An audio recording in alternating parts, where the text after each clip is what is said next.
সোনার বাংলাদেশে সোনার ফসলের মানুষরা আজ নিরক্ষর হয়ে আছে কেন আমার জানা নাই।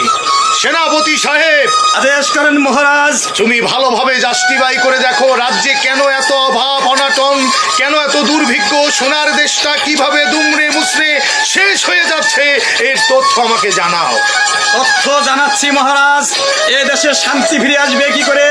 প্রতিটা মহল্লায় মহল্লায়, প্রতিটা গ্রামে গ্রামে, প্রতিটা মা বোন কিস্তির টাকার সাথে জড়িত মহারাজ, সুদের টাকার সাথে জড়িত মহারাজ।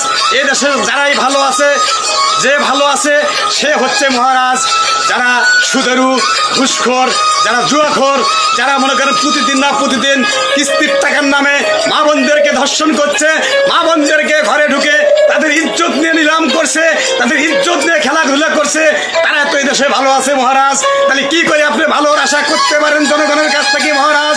এ দেশের শান্তি ফিরে আসবে কি করে মহারাজ? শান্তি যদি আপনি খুঁজে ফিরে চান মহারাজ, তাহলে আপনার সুদ বন্ধ করতে হবে, ঘুষ বন্ধ করতে হবে, নিত্য প্রয়োজনীয় যেগুলো প্রোডাক্ট বাজারে চলে মহারাজ সেগুলো আপনাকে রানিং রাখতে হবে মহারাজ।